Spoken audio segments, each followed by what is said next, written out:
사랑하는 청년 식구 여러분, 안녕하십니까? 천원교회 강진원 청년 목사입니다. 오늘은 제3축복, 만물축복이라는 주제로 시급을 초월한 소득을 내는 방법이라는 제목으로 우리 시의예배 설교를 준비해보게 되었습니다. 저는 근래 시급을 초월한 수익을 경험을 해보게 되었습니다. 주간도 아니고 월간도 아닌 하루에 50만원 그리고 60만원을 가만히 돈을 벌어보게 되었는데요. 어떻게 이 수익을 낼 수 있었는지 그 비법을 소개해드리고자 합니다. 여러분, 금융지능 FQ라고 하는데요, 혹시 들어보셨나요? 아마 처음 듣는 분들이 대부분이실 겁니다. 학교에서도 알려주지 않고 있는 내용인데요, 저희가 살아온 교육 시스템은 금융에 대해서 거의 알려주고 있지 않습니다. 대학을 가기 위한 교육만 자리에 잡혀있기 때문인데요, 대학을 가면 두 가지 분류로 나뉘게 됩니다. A+의 학점만 받고 싶어서 경쟁에서 이기고 교수님들께 잘 보이는 분류와 반대로 삶의 본질을 떠올려 보면서 공부하는 분류입니다. 여러분이 보시기에 두 가지 분류 중에서 누가 더 인생을 잘 살 것 같으신가요? 저는 매일 9시에 청년 기도회를 교회 기도실에서 진행을 했었습니다. 지금도 하고 있습니다. 고맙게도 3월부터 매일 설악에서 서울에 있는 학교에 통학하면서 기도회에 참석해준 청년이 있었습니다.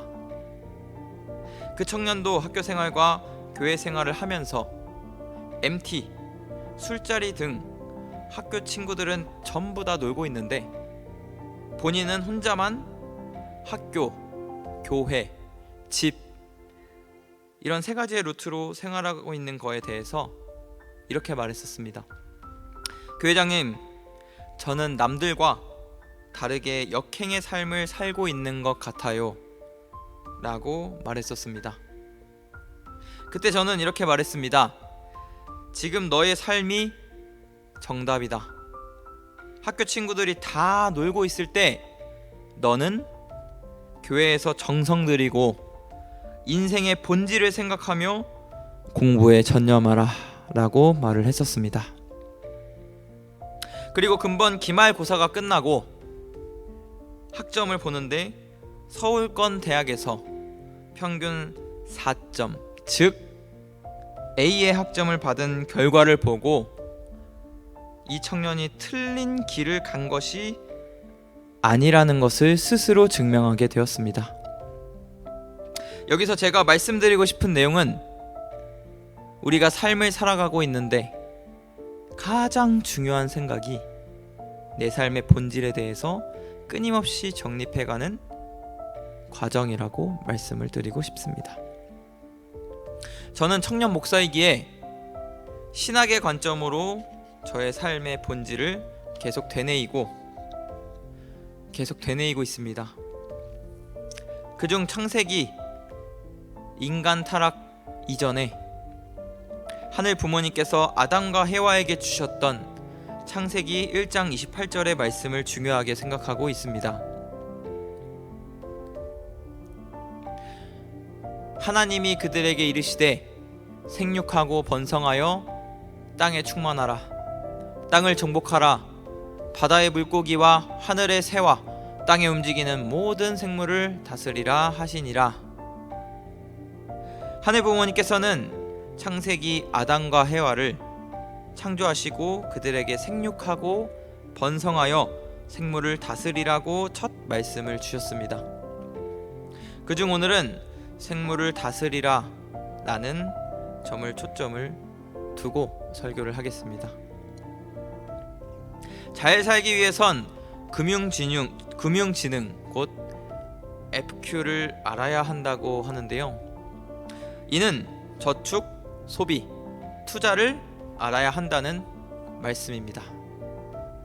생물을 잘 다스리라는 창세기의 말씀처럼 돈도 사람이 잘 다스려야 하고, 그러기 위해선 돈의 본질에 대해서 잘 알아야 한다고 생각이 들었습니다. 돈의 속성을 알면 돈이 돈을 번다라는 내용을 접하게 되는데요. 아마 돈 버는 법에 대해서 공부를 해보신 분들이라면 한 번씩 들어본 내용일 겁니다. 여기서 돈의 본질을 두고 생각을 해봐야 하겠습니다. 돈이 언제부터 생겨났고, 돈의 역사를 보면서 장단점으로 어떤 내용이 있었고, 어떻게 쓰여야 이상적으로 쓰이는 것인지를 파악을 먼저 해봐야 한다고 생각이 들었습니다. 말씀 한 가지 ondok하겠습니다. 본연의 만물 주관은 하나님의 창조성을 이어받지 않고는 불가능하다. 본연의 주관이란 사랑을 가지고 창의적으로 사물을 다루는 것, 즉 사랑을 가지고 창의적으로 행하는 행위, 예컨대 경작, 제작, 생산, 개조, 건설, 발명, 보관, 운송, 저장, 예술 창작 등의 행위를 말한다.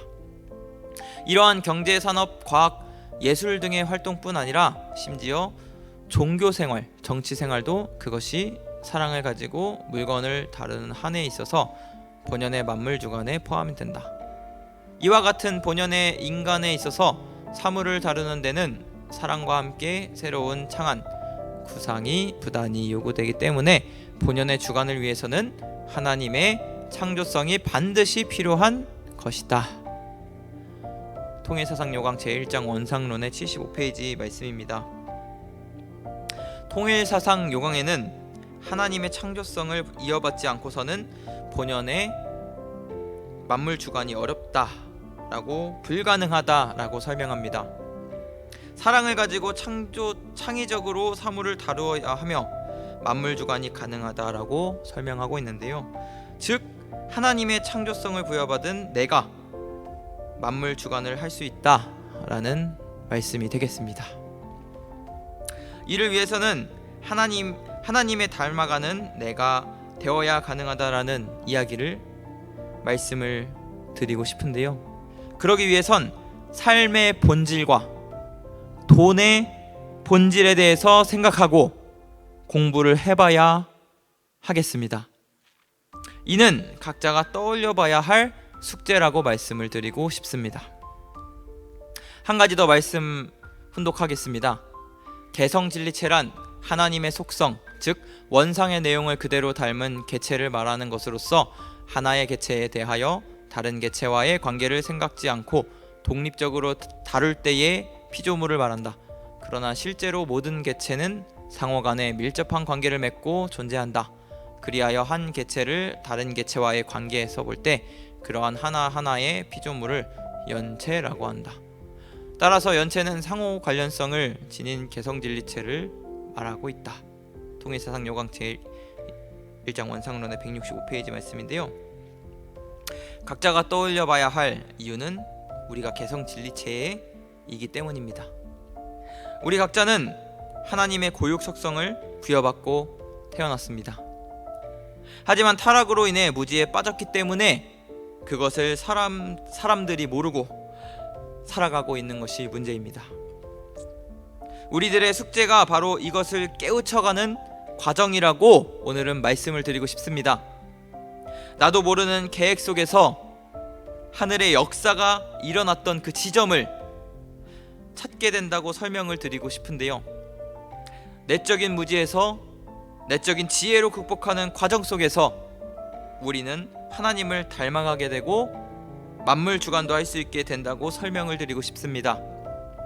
이 부분은 나의 본질에 대한 각자의 성찰이 필수적으로 들어가야만 찾을 수 있다라고 말씀을 드리고 싶습니다.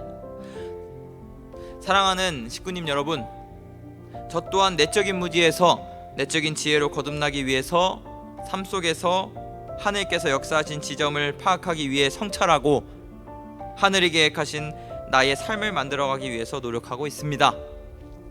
분명 노력하는 자에게 하늘이 응답하시는 것을 체휼하고 있는데요, 앞서 말씀드렸다시피 저는 시급을 초월한 소득을 경험하고 있습니다.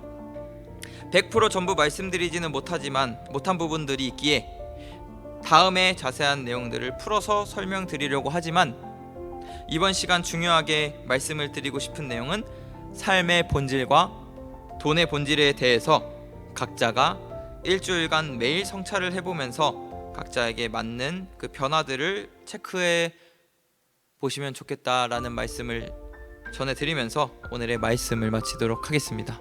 감사합니다.